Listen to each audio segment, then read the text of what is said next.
Seja bem-vindo a mais um programa Dose de Gestão, da Comissão Especial em Administração de Serviços de Saúde, aqui do CRA-RJ.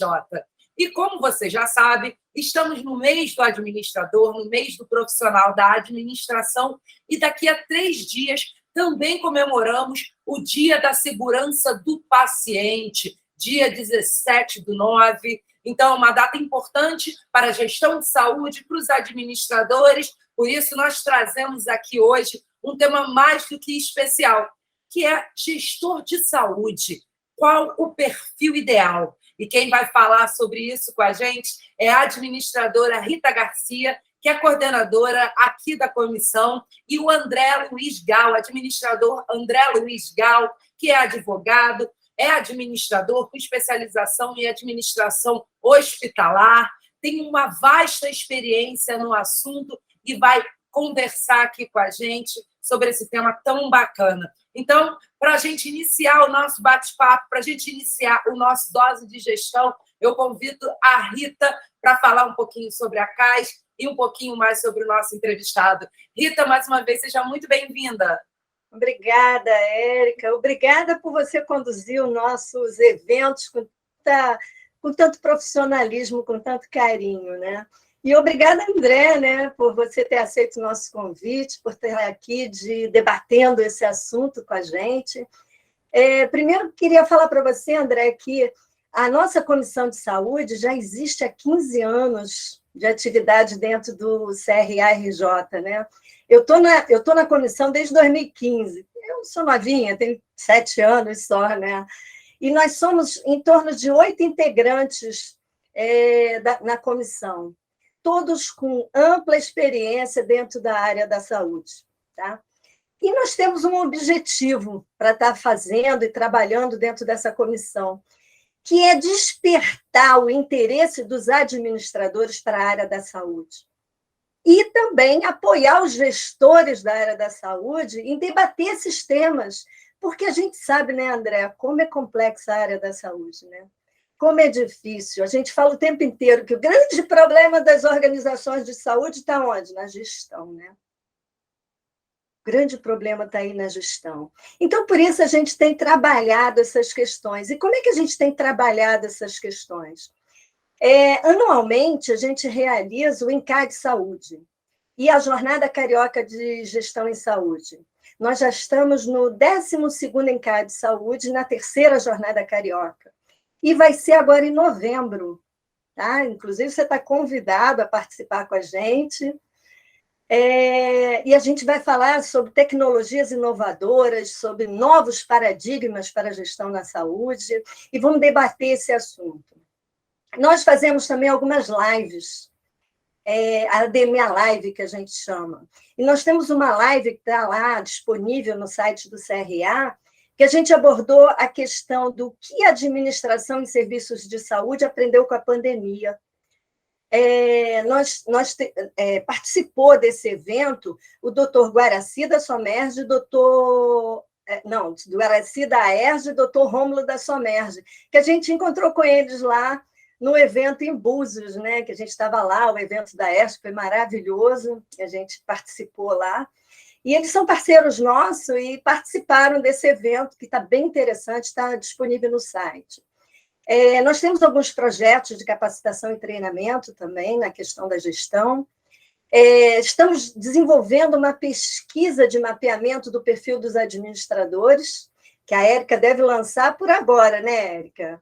Por agora deve estar saindo essa nossa pesquisa e a gente está justamente debatendo essa questão do perfil dos administradores, que é o tema hoje aqui que a gente vai estar discutindo no nosso programa Dose de Gestão. Esse programa Dose de Gestão, a gente realiza esse programa todo mês. E a gente fala sobre diversos temas, né?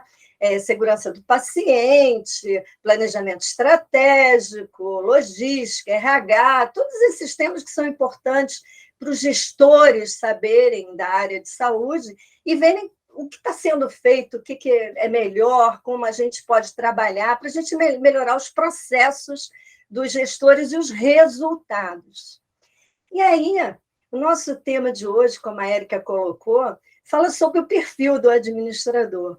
E aí, com a sua experiência, André, há mais de 30 anos na área de saúde, eu queria perguntar para você qual o perfil ideal para um gestor de saúde? O que você acha que o gestor precisa conhecer, saber para ser um bom gestor e apresentar os melhores resultados? Bom dia a todos, bom dia mais uma vez, Érica e Rita, é um prazer enorme estar aqui com vocês, né? Fico lisonjeado aí com o convite de estar aqui com vocês nessa dose de gestão que é extremamente importante, assim, parabenizar ao CRA, né? É muito importante essa iniciativa de vocês de levar, de compartilhar esse conhecimento, né? Assim como você falou, né, eu já estou na caminhada aí há algum tempo, e eu tenho para mim, eu sempre dividi para mim essa questão do perfil do gestor, né, em alguns blocos, né? Desculpa aí ser muito metódico nessa questão, mas quanto ser capricorniano também, então eu divido para mim sempre esse perfil em alguns blocos. Eu tenho um bloco pessoal que, na verdade, diz quem você é, né? Então, assim, ele vai partir dos seus valores, né? Quais os valores que você tem?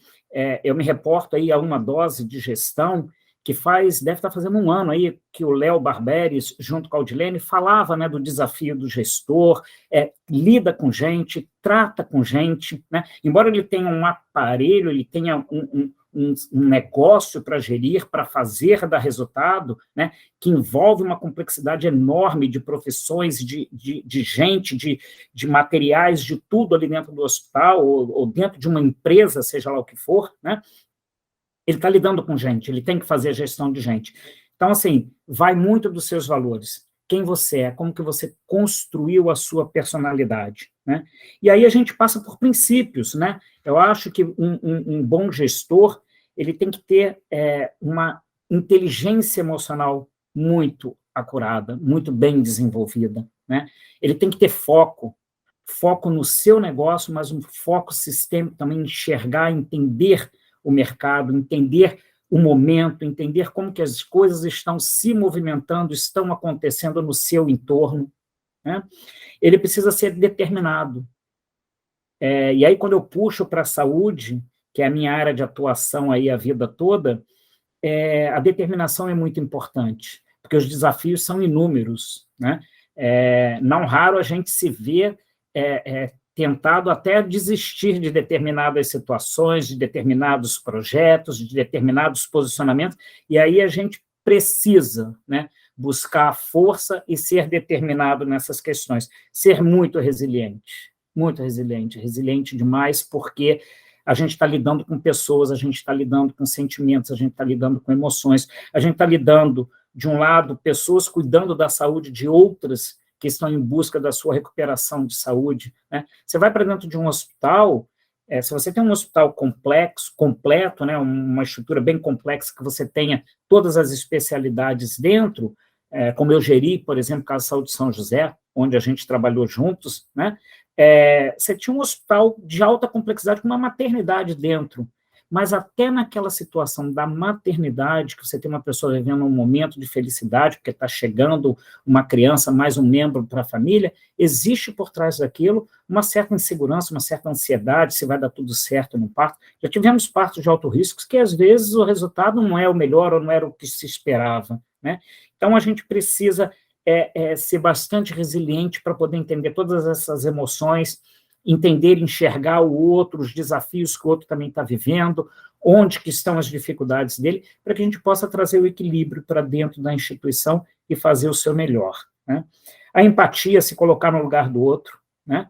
É muito importante no perfil de um gestor, ele mudar de posições às vezes. Eu sempre convidei muito a minha equipe, quando havia algum problema, alguma necessidade, troca de lugar com o outro, vem para a cadeira dele, senta, põe ele sentado na sua e senta na dele, para você poder entender o que o outro está olhando. Eu estou olhando para vocês aqui na tela, né? E vocês estão me vendo. Eu estou na minha casa, vocês estão no escritório, estão na casa de vocês.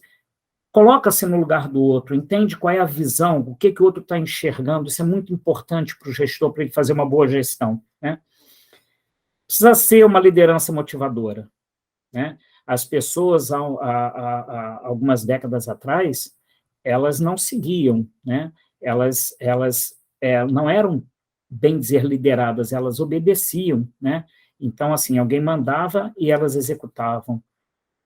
Quando você tem uma liderança motivadora, você é seguido, as pessoas vão junto com você. Você não precisa obrigar nada, você não precisa determinar nada, você não precisa ser ditatorial, né? Você traz as pessoas porque elas acreditam, assim como você, no projeto, no objetivo, no que você traçou, na rota que você traçou, elas vão traçando junto com você, né?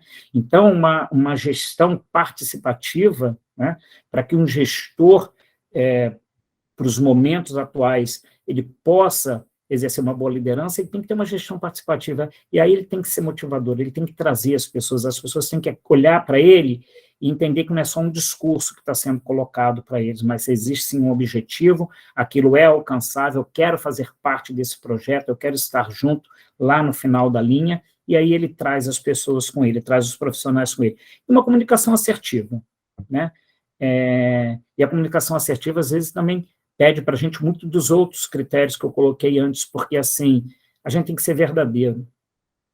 E aí o gestor, ele passa por um desafio muito grande, porque nem sempre 100% das informações da comunicação você pode levar para toda a estrutura, né?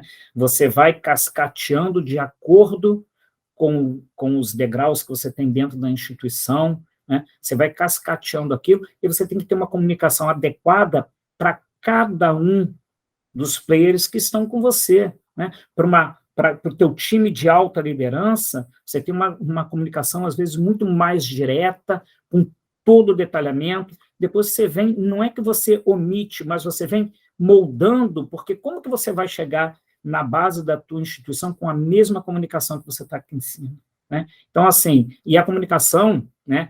Érica, até me perdoe, porque você, como jornalista, é mestre nisso, mas, assim, eu tenho muito para mim que a comunicação ela é mais de quem recebe do que de quem de quem está fazendo, de quem está levando a comunicação, né? Porque eu posso estar falando uma determinada coisa e quem está recebendo de maneira diferente. Então, buscar ser muito assertivo naquilo que você está informando, no que você está dizendo, né? Tem que ser muito coerente a sua fala com as suas atitudes, né? Porque as atitudes falam muito mais do que as palavras. Então, eu não posso ter eu estou dizendo uma coisa, estou agindo de maneira inconsistente ou incoerente com aquele discurso, com aquela minha fala, né? E aí tem outro bloco, que é da tua estrutura profissional, né? Que é o que te leva para onde você está ou você estará.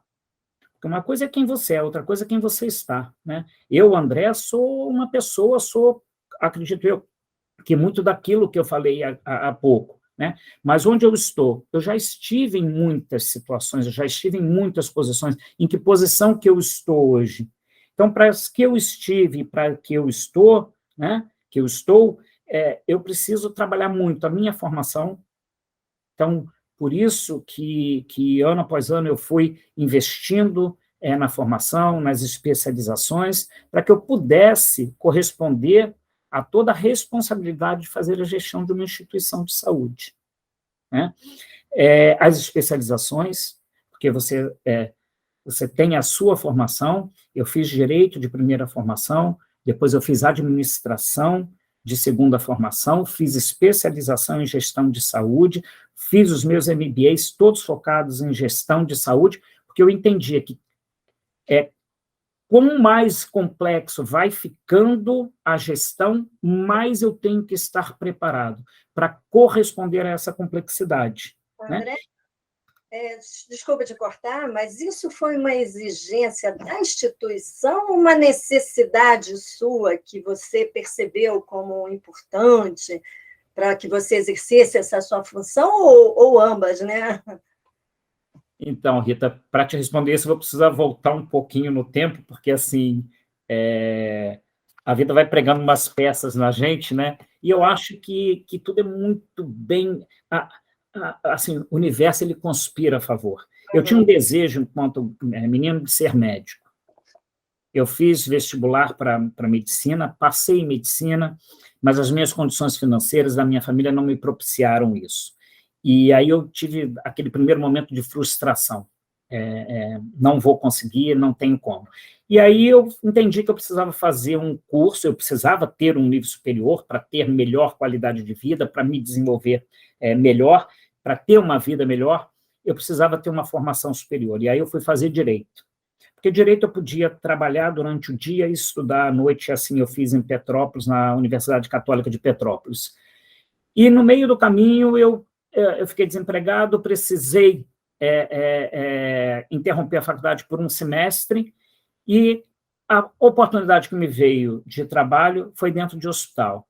Eu tinha alguns familiares meus que trabalhavam no Hospital Santa Teresa, em Petrópolis, e eu me negava, falei, não, hospital não quero, eu não consegui ser médico, hospital só se eu for obrigado a ir como paciente ou se eu for fazer visita a alguém. E aí não teve jeito, eu precisava voltar a estudar, e eu fui e aceitei a posição, fui para o Hospital Santa Teresa trabalhar como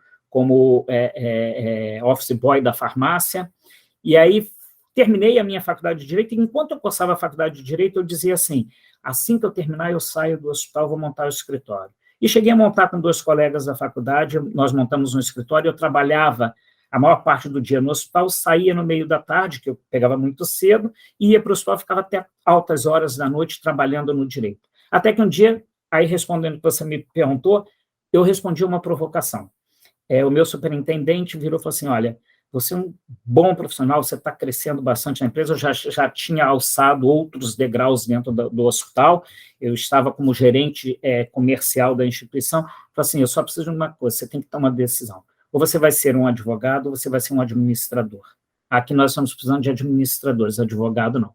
Eu falei, você, administrador. Saí da sociedade do escritório e continuei na gestão. Falei assim, então, eu preciso ser o melhor gestor possível. E aí a primeira coisa que eu fiz, terminei o Direito e fui fazer uma especialização. Eu ainda em Petrópolis, eu descia para o Rio de Janeiro todo sábado, ficava o dia inteiro fazendo uma especialização em gestão de saúde, terminei essa especialização e, na sequência, eu fui promovido e vim transferido para o Rio de Janeiro para um outro hospital do grupo, né? Foi onde eu te conheci lá, a gente teve o prazer de trabalharmos juntos, né? E dali, para mim, foi uma constante, Rita. Aquele desafio que eu recebi da instituição, você precisa decidir que rumo você vai seguir, né? E eu tomei a minha decisão, não foi forçado, eu poderia ter saído do hospital e ter ido trabalhar e militar no Direito, né? Eu tinha formação para isso, mas o hospital já tinha me envolvido, eu já tinha entendido que eu não entrei como médico, mas eu entrei como gestor, e ele estava me entregando, o universo estava me ajudando a me entregar aquilo que eu tinha o desejo de fazer.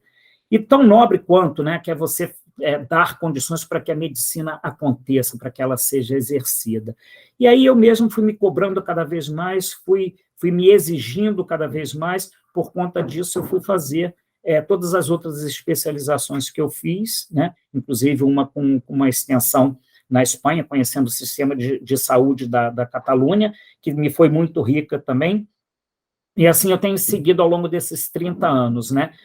Buscando aperfeiçoar a minha formação, abrir o meu horizonte, ter uma visão cada vez mais ampla e estratégica, né, para que eu possa corresponder à complexidade que o setor exige. E tenho certeza também que a formação em Direito te ajuda muito, né, como gestor, né? Eu sou psicóloga e sou administradora, eu também...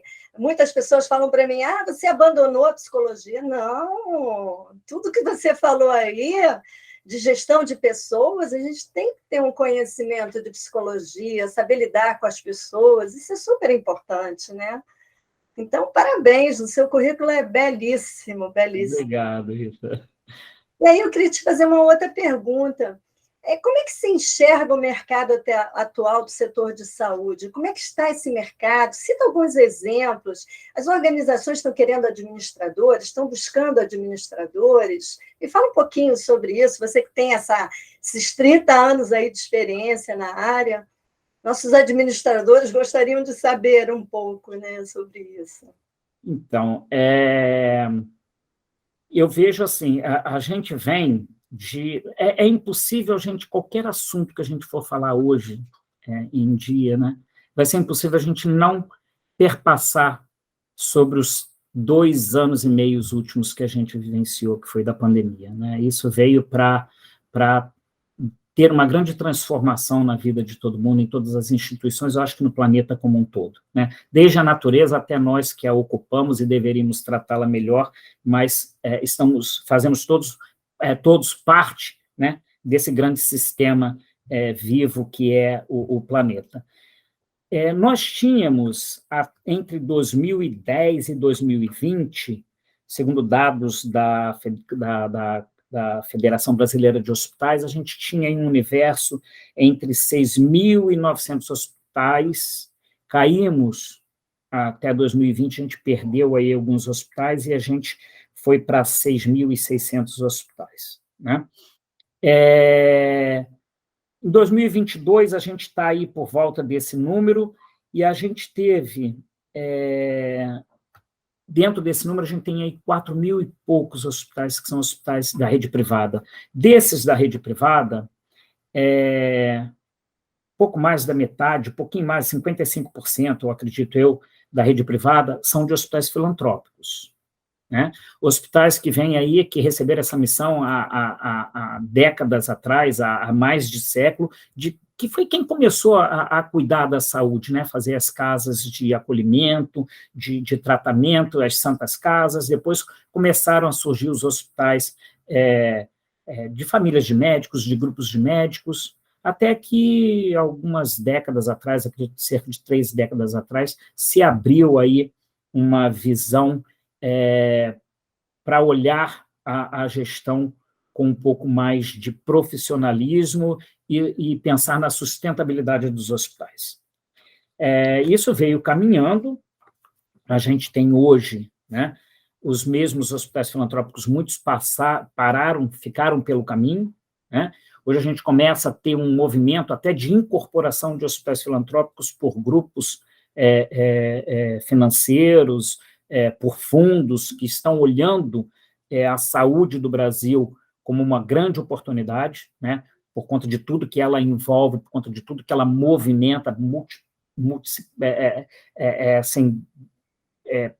profissionais, a quantidade de profissionais que a gente tem, a quantidade de produtos, de serviços que a gente envolve dentro de uma instituição hospitalar, ela é gigantesca. Eu costumo dizer que o gestor hospitalar ele é um mini prefeito, porque ele tem uma complexidade de uma cidade na mão dele, dentro de um espaço lá que está sob a responsabilidade dele, né?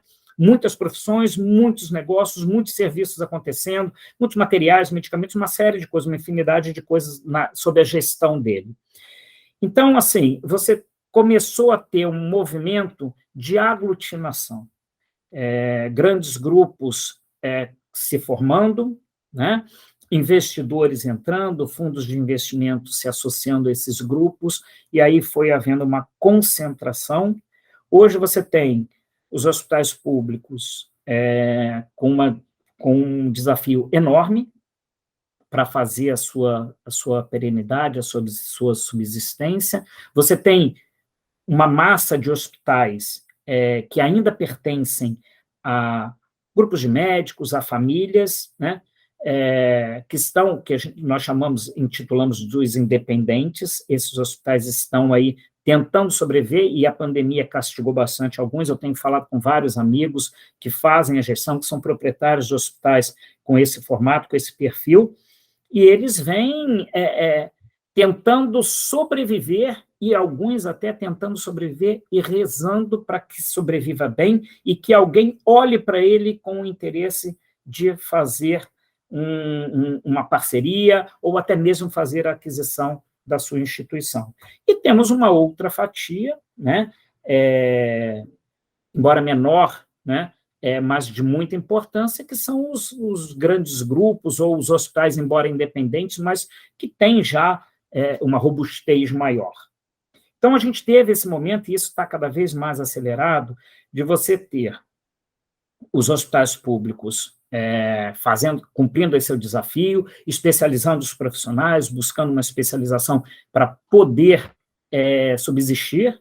Você tem os hospitais filantrópicos que estão, a grande maioria, e aí se a gente tira os hospitais filantrópicos que pertencem a grandes grupos, como alguns que eu já tive o prazer de trabalhar, esses conseguem ainda sobreviver com um pouco mais de tranquilidade. Mas a grande massa dos hospitais filantrópicos passa por um momento muito difícil, né, que foi agora, ou que pode ser agora, ainda mais afetado e como é que eu vou dizer, achatado por conta de uma legislação que vem fazer jus a uma faixa de profissionais extremamente importante, sem os quais os hospitais não acontecem, que é a enfermagem, merecidíssimo isso, mas que não se teve a preocupação, né, de olhar de maneira ampla os impactos que isso vai trazer, de buscar as fontes geradoras de receita, né? Então, a gente precisa remunerar adequadamente a enfermagem, que é o grande contingente de profissionais dentro de um hospital. Mas, ao mesmo tempo, os hospitais estão sem condições financeiras para isso. E aí você tem um grupo menor, né, de instituições que vão crescendo, vão fazendo as suas aquisições, analisam, né, faz um due diligence muito, muito minucioso para analisar o quanto que esse hospital tem de potencial. Se ele está mal gerido, se ele não está bem financeiramente ou administrativamente, mas ele tem um potencial, esse hospital me interessa, eu faço a parceria, ou eu entro com capital, entro com gestão, suporte de gestão, ou eu faço mesmo a aquisição do todo ou da maior parte das ações para que eu tenha o controle sobre aquela instituição, mas os outros vão ficando, né, e vão ficando à míngua e vão correndo risco de desaparecer. Nós tivemos aí, pós-pandemia, a gente teve um crescimento de hospitais, novos hospitais foram inaugurados, mas você não vê um hospital sendo inaugurado por um grupo de médicos, por uma família, por uma instituição filantrópica. As mais fortes acabam crescendo, acabam incorporando outras também congêneres, ou até criam um serviço novo, uma unidade nova. Mas a massa mesmo, a grande maioria que estão aí nos rincões do país suportando a saúde, às vezes é a única fonte de suporte à saúde daquela comunidade, essas estão numa situação cada vez mais difíceis, né? Então, a gente vive um momento aí, eu acho que a pandemia também trouxe isso, um momento aí de rearranjo dentro do setor, onde a gente vai precisar buscar alternativas, não só de gestão, mas financeiras, para suportar o Sistema Único de Saúde, que é o que faz a saúde do país acontecer. E aí, quando eu falo de Sistema Único de Saúde, a gente não está falando só do público, a gente está falando do contexto de participação de todos, né, de todos os setores, mas os hospitais públicos precisam ter as suas fontes de receitas preservadas, olhadas com muita estratégia, com muito carinho. Os filantrópicos precisam ter um olhar para eles, como volto a dizer, alguns são a única fonte, o único socorro, a única assistência que existe em determinadas localidades. E os demais, né, para que mantenham a força geradora aí de emprego, de desenvolvimento, de tecnologia, de inovação para dentro do setor como um todo. Então, eu costumo dizer que no caos estão as grandes oportunidades, né? No pós-guerra sempre vem as grandes invenções, a humanidade dá um salto de qualidade de tudo, né? Então, eu acho que a pandemia também veio para isso, para ajudar a gente a enxergar, né? Depois de todos os traumas que a gente enfrentou e ainda vem enfrentando as suas sequelas, eu olho de maneira muito positiva o mercado. Eu acho que tem espaço para todo mundo, né? Eu acho que existem oportunidades enormes, né?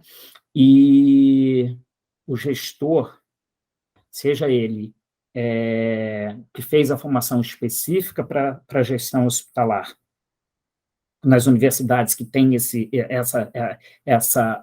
foco, né, que já forma um gestor para atuar em gestão de saúde, ou aquele gestor que fez a especialização em saúde, né, ele tem um mar de oportunidades enormes. Às vezes a gente não está atento para isso, a gente não está enxergando isso. Vem outros profissionais do entorno, enxergam isso, fazem a sua especialização. Eu, por exemplo, por opção minha, eu quis fazer a formação mesmo e depois fazer as especializações. Então, eu era advogado, fiz direito, fiz 4 anos de administração, desde o início, desde de estagiário, eu fiz questão de ter o meu CRA, minha carteirinha de estagiário, depois, quando me formei, fui lá fazer a minha carteira, né, a minha habilitação. É isso que me habilita. Eu sou administrador, eu tenho meu CRA, tenho um orgulho enorme disso, né?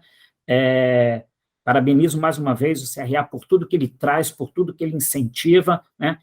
Por tudo que eu acho que ele tem que cobrar e precisa cobrar mesmo, a gente precisa ter habilitação. Então, se eu sou advogado, eu fui bacharel em Direito, eu me formei bacharel em Direito, fiz a minha prova de proficiência, né, que antes era muito pior, eu fazia uma prova escrita, passando na prova escrita, eu era arguido numa bancada para falar sobre tudo que eu fiz durante 5 anos de Direito, eu era arguido e a bancada podia me cobrar o que quisesse, eu precisava passar naquilo.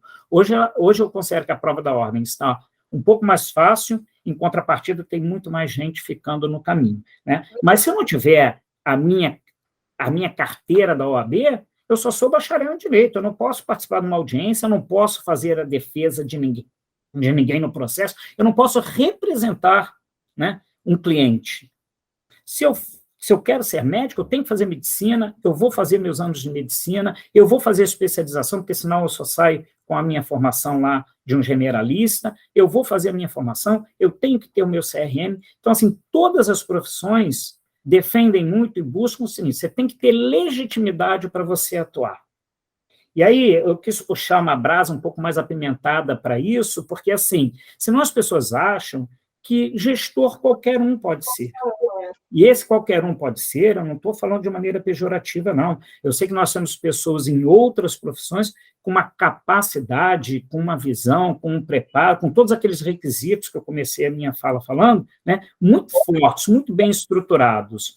Mas a gente precisa entender que, para você ser gestor, as outras faculdades, as outras profissões, elas não cobrem todas as cadeiras, todas as disciplinas que a gestão pede, né? Então, aí você vê, não raro você encontra médicos na cadeira principal de uma instituição hospitalar, um excelente médico, uma excelente formação, uma personalidade fortíssima, né, com todos aqueles requisitos que, no meu ver, são extremamente importantes, mas ele não teve na cadeira dele, não teve uma cadeira na formação dele que pudesse levar para ele o conhecimento de gestão, de economia da saúde, né, de gestão de pessoas. Então, tudo aquilo que a administração cobre, né, na nossa formação, e aí, numa especialização, você não tem na mesma amplitude, mas você acaba sendo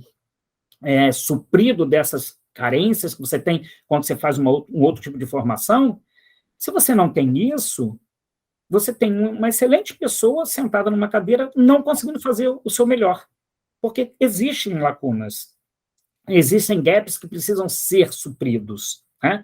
Como também o administrador, a gente tem debatido muito na nossa Comissão de Saúde, né, a necessidade de uma certificação do profissional de administração em saúde, né?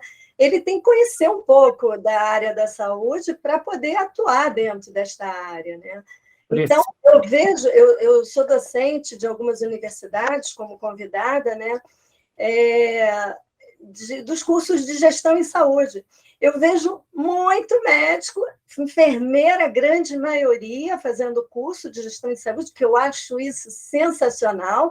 Elas estão se preparando, as enfermeiras, os enfermeiros, os médicos, os fisioterapeutas, para atuar nessa função, porque existe uma brecha enorme de gestão dentro da área de saúde. Eles estão ocupando esse espaço. Então, a gente tem procurado incentivar os administradores a ocuparem também esse espaço. Ele tem este outro conhecimento que você colocou aí como fundamental, de gestão. Falta conhecer o quê? A área da saúde. Então, vamos fazer MBA, vamos fazer pós-graduação de gestão em saúde, conhecer esse mercado que tem um espaço enorme para crescer, né? É uma carência que nós temos de bons gestores. Exatamente. Então, o que você está falando, eu acho sensacional, André. Sabe, Rita, assim, durante muitos anos, né, eu ocupei a principal cadeira de algumas instituições hospitalares, e eu não vou te negar, se eu tivesse que contratar um gestor para uma determinada área do hospital que fosse de gestão e não da assistência, né, e eu fosse avaliar, eu vou passar por todos esses requisitos que eu falei. Mas se eu tiver, por exemplo, se eu estiver escolhendo um diretor de supply chain, por exemplo, de suprimentos para a minha instituição, eu tiver lá um profissional que fez uma especialização em administração na área da saúde, eu vou preferir, porque ele vai ter se inteirado, ele vai ter se aprofundado na complexidade que é uma instituição hospitalar, do que é a área da saúde. Então, eu tenho certeza, quando ele estiver tomando a decisão em relação aos suprimentos, à aquisição dos suprimentos, em relação a custo, quantidade, qualidade, ele vai estar suprido, né, desses conhecimentos para fazer com que aquilo seja adquirido da melhor forma possível e utilizado da melhor forma possível também. Então, é muito importante isso, né? Conclamo aí os meus colegas administradores que ainda não estão olhando para a área da saúde como uma grande oportunidade, que repensem, né? Quer ver uma coisa bacana para fazer? Vai lá e visita todas as doses de gestão que estão aí no site do CRA e bebe, né, de todo o conhecimento que foi compartilhado aí por profissionais de extrema excelência ao longo dos anos aí com vocês. Vai lá entender o quão complexa ela é, mas o quanto de oportunidades que ela traz. Né? E é uma cachaça, né, a área da saúde. Muito. A gente entra e não consegue sair, né? Não consegue mais sair. Entrei na área da saúde, nunca mais saí. Não consegue. Não consegue. Hoje em dia, né, de alguns anos para cá, cerca de 5 anos para cá, eu não faço mais gestão de hospital. Acho que a gente vai fazendo aquela curva da gente, que a gente vai assumindo outras posições, né? A gente, enquanto pessoa, enquanto profissional, quer ter essas conquistas, e aí daqui a pouco você entra numa curva que é abrir espaço, trazer outros profissionais para que passem por aquela experiência que você teve, e você vai contribuir com esse setor que é maravilhoso, que é essa cachaça que você falou que é a saúde. A gente vai contribuir de outra forma, né? E assim eu fiz. Eu fui gestor hospitalar durante 24, 25 anos. Depois eu fui para uma grande instituição, um grande grupo internacional, que tem um grande grupo hospitalar aqui e operadora no país. Eu fui ser diretor comercial desse grupo, diretor nacional comercial, e aí eu usava e usei todo o meu conhecimento de gestão de hospital para poder vender, levar para as operadoras da melhor maneira possível todos os benefícios que todas aquelas instituições hospitalares que eu representava poderiam e podiam e oferecem ao mercado, aos seus clientes, né? Então, depois disso, eu tive uma passagem na ANAP, né? Que é uma instituição, São José, a Casa São José é uma das fundadoras, nós estávamos lá quando São José aderiu à ANAP, ajudou a fundar a ANAP, né? Então, passei por lá uma importância enorme que a ANAP tem de defesa do setor, de defesa das instituições hospitalares, seja em Brasília, defendendo as necessidades. Então, assim, existe um mar de oportunidades enorme, né? Eu acho que o gestor hospitalar precisa ocupar esse espaço. Eu acho que o administrador, que ainda não conhece a fundo o setor, precisa se aprofundar e enxergar o mar de oportunidades que está dentro dele, mas, assim, precisa se especializar. Porque, senão, assim, sem demérito nenhum, a gente vai continuar abrindo, né, os cursos de especialização, e aí você vai neles, tem vários aí no país, muito bons, né, muito bem estruturados, e eu conheço, às vezes você vai numa turma, às vezes você vai dar uma aula, às vezes você é convidado para dar uma aula de determinado assunto, você chega lá, você tem uma turma com 30 pessoas, aí você encontra 4 administradores que estão fazendo uma especialização, aí você encontra, aquilo que você falou, um monte de médicos, um monte de enfermeiros, engenheiros, uma vasta infinidade de outros profissionais que estão lá dentro, se especializando em saúde, porque enxergaram uma oportunidade enorme nesse setor, e ela existe. Poxa, André, adorei a sua participação aqui no nosso Dose de Gestão, não é, Érica? O que você achou, Érica? Eu estou encantada com a experiência, pelo que ele falou, com o carinho que ele fala das profissões dele. Eu acho isso muito importante para ajudar os profissionais a se engajarem, que tem que ser assim, né? Falar com carinho, falar com amor. Como disse a Rita, gestão é uma cachaça, né? Gestão de saúde mais ainda. Eu adorei, foi muito bom, André. Muito obrigada pela sua presença aqui no Dose de Gestão. Eu que agradeço. Mais uma vez, parabenizo Rita, você e toda a comissão do CRA. Conclamo novamente os meus colegas administradores para que façam parte, para que olhem no setor saúde com um pouco mais de carinho, de atenção, né?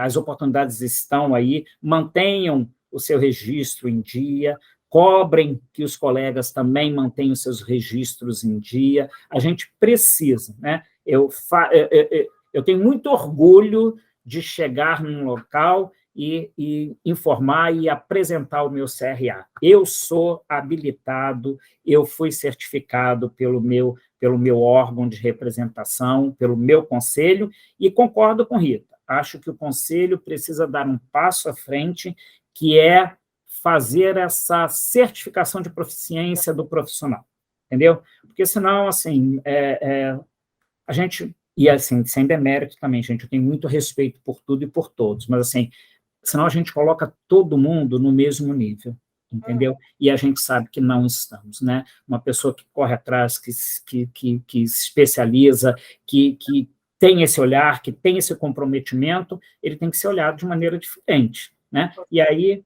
eu entendo que o CRA é o melhor instrumento para fazer essa avaliação e essa certificação. Sucesso sempre para vocês, foi um prazer enorme estar com vocês, muito queridas, né? Sucesso para o CRA sempre, longevidade para todos nós, e vamos trabalhar bastante, porque o setor de saúde está aí, querendo gente boa para fazer com que ele sobreviva, e mais que sobreviva, que ele se especialize e se fortaleça cada vez mais.